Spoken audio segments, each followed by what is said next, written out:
Okay, so I'm getting ready to watch episode 23 of Fullmetal Alchemist Brotherhood. 22 really showed us a lot about Scar's backstory, and I just got to say I'm the kind of person who really enjoys lore. I enjoy a lot of development of lore as well as world building. We got plenty of both of those things in episode 22, so I really like that. But now I'm kind of eager to see what episode 23 has to hold, because this show really just keeps building its pace so well. It continues to satisfy. I've grown steadily impressed with Fullmetal Alchemist Brotherhood to the point now where it's obviously one of my 3 or 4 favorite animes, for sure, and one of my top TV shows, really, at this point. So I just can't wait to get started. Let's get to it. And here, while we're watching the OP, I just want to take a moment to remind everybody that I am on Patreon now. And if you're watching this video on Patreon, thank you, you rock. But if you think you might be interested in finding out what's going on over at the Patreon, there is a link in the video description. Feel free to go take a look and see if it's something that might interest you. Girl on the Battlefield is the name of this episode, so I'm really intrigued to find out who this girl on the battlefield is. And there's Ling escaping with Lan Fan over his shoulder. I do like that we found out there's a little bit of a warrior side to Ling in that last episode with the vicious slice he put on Gluttony. And then even Wrath maybe seems a little impressed with Ling, even though he won't confess that. He's calling him a reckless child. But it's probably not every day that Wrath runs into somebody that can get away from him, particularly him with another homunculus, that easily. So he's got to be impressed just a little bit. Oh, and I see here Edward just wants to comfort Winry, which I absolutely support him on that. Wants to get her somewhere safe. I wonder if Winry's the girl on the battlefield the title's talking about. Or it could be Lan Fan. Or it could even be that little girl with the tiny panda we haven't seen for a while, because we know she was with Scar, and Scar showed up here. And where's Edward off to? Oh, Winry.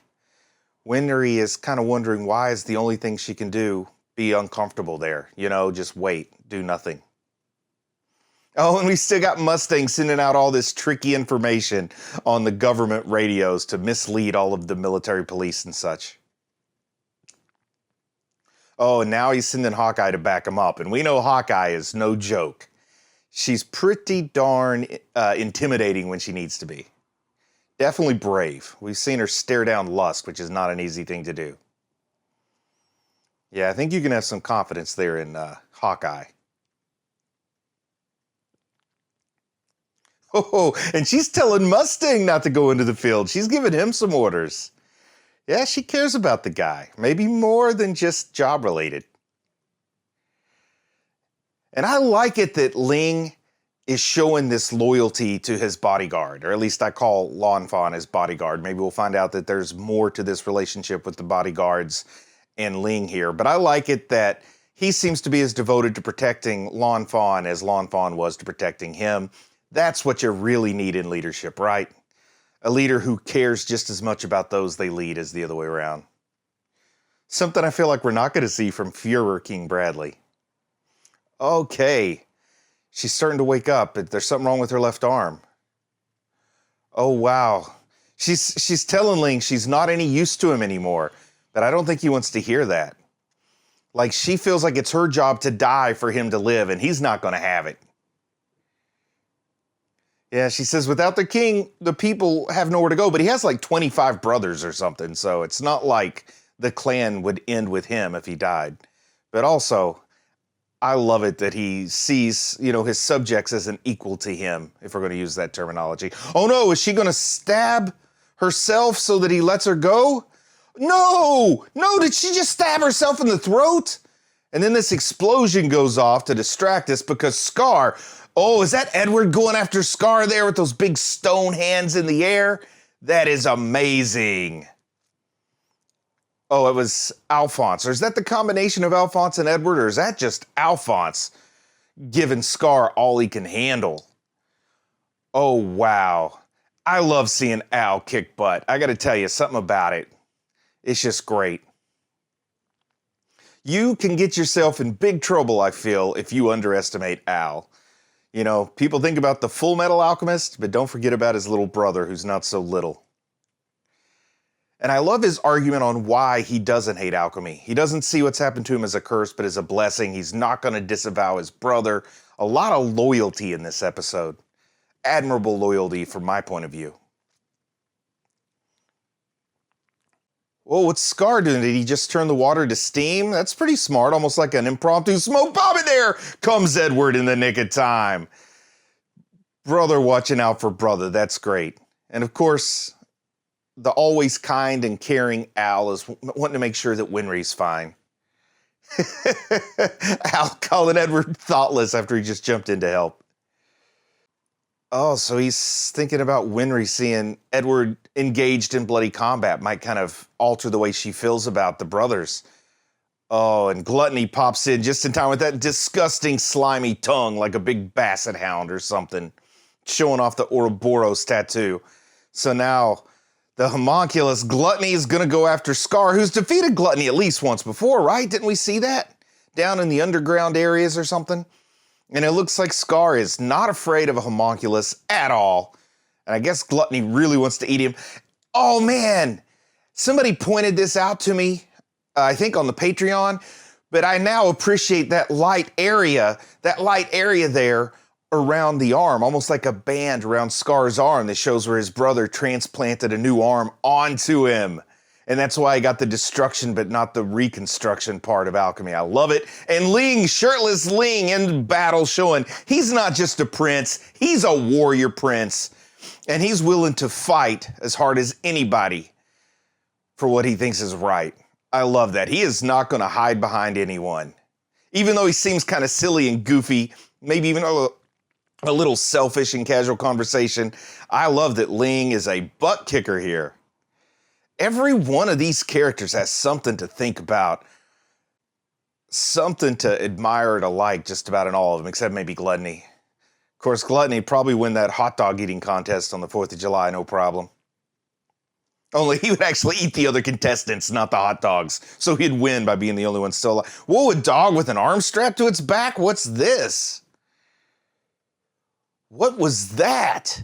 Somebody sending a message to King Bradley. Oh, I thought she stabbed herself in the throat. She cut her arm off and then sent that arm as a signal to Wrath exactly how serious they are or something. Whoa, that is a cold, stone cold move to send your Hawkeye coming in like an action movie star, John Wick style. I love the way she did that slide stop there, fired the gun. It took him a minute to realize it was Hawkeye because her hair was down. Oh, Ling has taken like the metal cables and he's just bundled up Gluttony like so much dirty laundry. What an awesome team here. I think Wrath is going to have his hands full fighting this crew. And they just leave the alchemists to fend for themselves. Oh, they got to act. I guess, was that supposed to be a disguise for Hawkeye? The glasses and her hair down? So they don't want the MPs to know that someone from the government is doing what she's doing. Oh, but yeah, he's continuing to battle Scars. He just want to pull more homunculi out? What's the deal here? Or do they legitimately just want to catch Scar now? I think they just legitimately want to catch... Oh, yeah, they want to get vengeance for Winry. It's like they talked her out of doing the dirty work herself, but they say, oh, the little girl! The little girl's tough! Oh, she's tough! Wow, and she likes Scar. He's like her nice uncle that she met or something. She calls Scar her servant. Is she an empress or something in her own right? The little girl called Edward little. He couldn't take that. Oh, and the military police surrounding this little girl who is tough and Scar who's deadly. Oh, look at that. She's a ninja. She knows what she's doing. Oh, she's an alchemist or an alchestrist, I guess. Alchemy is probably what she practices, but look at that. She drew that transmutation circle with her toe as quick as lightning. She puts up this smoke screen. Oh my goodness. This little girl is something else. She must be the little girl on the battlefield. Do I have a new favorite character? Maybe. And she got a little baby panda with her, you know. I don't know if that's a little baby panda or if that's a full-grown panda that's just small. And she called Edward tiny. He couldn't take it. Being called tiny by the tiniest person we've seen on the show so far. Oh, and Ling is set to rescue Lan Fan. I love it. And Hawkeye's going to help him, get him where he needs to be. And man, she is like a stunt driver here. The bandits got nothing on Hawkeye when it comes to cruising through town. I love those mad driving skills. Oh, Wrath is seeing through the disguise, but you gotta admit, not that great of a disguise. If I put my hair in a ponytail and took my glasses off, would you recognize me? So Lan Fan, is she gonna get an automel arm? Like Winry could help her out with that, right? She'd probably be pretty cool with an automel arm. Oh, so what is the little girl doing to help Scar out? I guess he gets shot in the leg, so she's probably healing it or something. Hatred only leads to more hatred. I like what Scar's saying here because I think there's some self-recognition in what he's doing in this cycle he's perpetuating. Like, I think he's happy to die and put an end to this cycle, but he's not going to die without a fight. Oh, and there's Pointy Mustache Guy. I'm sure he has a name. I can't remember it. Yeah, but they're scouring the whole area looking for Scar here, the MPs. So is Xiao Mei the name of the little panda bear? Oh no. Oh no! the tiny little panda's been taken hostage. Oh, but Alphonse wasn't taking her hostage. He was caring about the little tiny animal and all the chaos. He wanted to make sure she was safe. You go, Alphonse. Never change, buddy. Never change. She just bit his finger while he was talking about how sweet and gentle the little panda bear was. I love this little panda.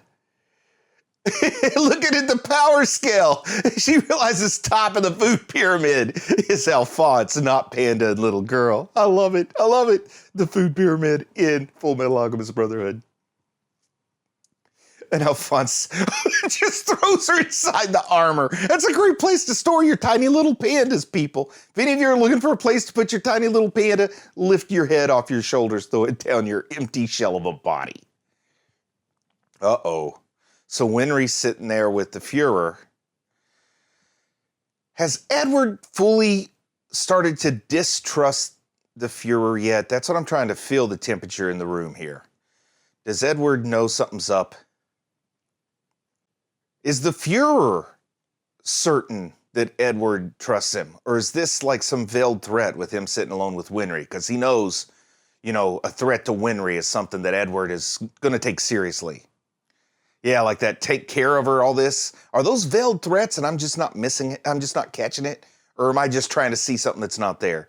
When I watch the dub on this, maybe I can tell by the tone of voice a little better. Oh, now Winry's going to make Edward keep his promise to tell her about the rock bells, the doctor's rock bell. Oh, so I guess he told her the story. Looks like she's reflecting on it. And I can see her should be happy about the virtue of her parents and all the good they did. But despite that, you understand her feelings. She'd still rather have her parents than have martyrs, but she does admire the nobility of their endeavors. Oh, wow, so Winry's got a phone call at the hotel. Who in the world could this be? Is it Granny? Oh, it's back in the place where she was training, right? To do Automel. Rush Valley? Is that the name of the place, Rush Valley? Oh, and everybody wants Winry because she's so good with the Automel. And she was supposed to be his apprentice, but he can't carry on without Winry because she's impressed everybody so much with her skills. I love it. I'm going to miss Winry if she goes back to Rush Valley, but then again, maybe it will make the story a little richer and more interesting to see what's going on with Winry and Rush Valley. Plus, it's nice to see this outflowing of love and support and value towards Winry when she's at such a low point right now. And also, this could be the motivation finding her own place in the world. Like, she's not a surgeon like her parents, but she's a different kind of surgeon. She works with prosthetics to help people get back to living their life. So she sees the dedication and the conviction of her parents, and she's finding it in herself. And I think this is good for the character, though I'm always happier when Winry's in an episode, and I really like her dynamics with Ed now. This makes sense for this character. I feel like it's written honestly here for her to go back to Rush Valley. But I know we're going to see Winry again, right? Like, there's no way Winry's not going to be showing up a whole lot in this story. The character's just too darn good not to use. I kind of wanted Winry to make an arm for Lon Fawn. We'll see what happens. You know, it's not an impossibility. Maybe it's an excuse to go back to Rush Valley for the whole team and see what happens there. And go catch up with the Curtises again. Wow, that train has a very loud, annoying bell. And that's part of it. He's trying to talk to her, but she can't hear the emotional things he was saying because that loud, obnoxious bell was going off. That was great. I love that little moment. She wants to know what he said. He cares about you in many ways. That's what he said, Winry. I'll make you cry. There'll be tears of joy. I love that. I love that. He is tired of hurting her. He's going to make her cry tears of joy. He wants to find their happiness because he knows it'll make her happy. I love his dedication to his very, very good lifelong friend there. Who, for the record, I'm probably shipping the two of them at this point. Windward? Edwin? What do people call their ship name, you know? I like Edwin. I also like Windward. I also like L-Rock. And off goes the train. That sad moment when someone you cares about leaves on the train. That's like one of those classic like movie moments. Very rarely in my own life has a friend or family member or loved one left on a train while I've been sitting there pining for them. But it, you know, travel by train isn't as common where I live as it might be in other places. Oh. Okay, so is the doctor for Lon Fawn? Is that why they've got Dr. Marco here? I want to see what's going to happen here. Yeah, he's going to help. He's going to help. I do like that Mustang had respect for the guy to say, if you want to be worried about your family and you decline, I won't hold it against you. But I also like it that he's going to help. Yes, she walked through sewers with her arm cut off. She's going to get tetanus. She's going to get some kind of terrible infection. I love him carrying on about this.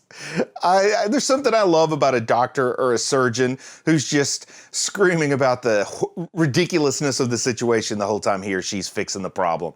I love that dichotomy that seems very, very real if you're in that line of work. Oh, so he's trying to apologize to Ling, but Ling's not going to have it because Ling approached Edward, not the other way around. And he is going to understand he needs to take his own responsibility for his actions. Edward can't try to be responsible for everybody's decisions, good or bad.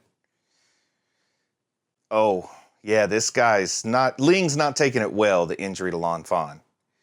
But just think how awesome she's going to be with an automel arm. Just think about that. Think about the awesomeness down the road. Oh, man. She thinks she's useless now. She needs a replacement arm. Good. We're going to that replacement arm line of... Yeah, of course, Edward knows how to get a new arm. If anybody knows, he's got like 12 of them, I think, so far. So good, he's going to send her to Rush Valley. Ling and Winry and Lon Fawn in Rush Valley. This will be cool. Mustang introducing himself formally to Ling. He's the 12th son of the Emperor, and like, doesn't he have 20 sons or something, or 20 children? They might not all be sons. Oh, wow. They are each appreciative of what the other's done. And Ling has done what's darn near impossible. He's captured a homunculus. That is no small feat. Ling has proved his value in this battle beyond question to me. Alchemists and alchemy aren't the only way to get things done. Oh, so Ling saw the eye. That's right. Ling saw the Ouroboros tattoo on his eye, and he's telling everybody, so the cat's out of the bag, Bradley. Everybody's on to you now. At least everybody that matters is. I love the shock here, so that makes it pretty clear to me there was no suspicion with Edward now before this moment. Although, I don't know. Ooh, so Ling's saying there's something different about Wrath. He doesn't have this inhuman presence. The whole chi thing isn't quite the same with Wrath as it was with Gluttony. Oh, he has a son, but the doctor's telling us that the son's adopted because a homunculus can't actually have a child Oh, we're learning all those things we need to know. Gives Mustang all the more motivation to take him out and become Führer. Because that was his goal anyway. So now he's got a reason for that goal. At least a stronger reason. Oh yeah, there's a Philosopher's Stone inside Gluttony. So the idea to use that. Oh wow, this whole argument about he wants to take Gluttony back to Jing. But of course, they have their own desires for him here. And then I love this argument between Mustang and Ling, the son of the Emperor and the aspiring Führer. I love this. Oh, yeah. So now Gluttony's thinking about lust and the fact that Mustang killed lust. So he's about to break his bonds here. This could be ugly. This could get bad quick. Oh no, Gluttony's popping loose. Whoa, whoa, he opened up an eye and like teeth and stuff in his chest or in his abdomen. Oh my goodness, look at that blast. What is this blast force that came out of Gluttony there? Ah, what a time for the episode to end. Was anybody injured in that blast? What happened to our heroes? Who's going to win the argument between Ling and Mustang? It's kind of irrelevant now if Gluttony escapes. Is Gluttony going to escape or are they going to be able to tie him back up again? This is great. And I love both the realization, the denial, and then the hints that there's subtle differences between Wrath and the other homunculi. This is great. It makes me just so hungry for more information, so eager for another episode, still having a blast with Fullmetal Alchemist Brotherhood. So happy for the folks who recommend that I watch it. So happy I'm sticking with it. And I'm just going to say that I'm proud of you for watching anime, and I'll talk to you again soon. I just want to say a big thank you to everyone who supports the channel on Patreon. It means the world to me. And if you think you might be interested in being part of the Patreon, there is a link in the video description. Feel free to click on that, check it out. The Patreon provides extended cuts of the reaction videos, early access to reaction and review videos. Thank you.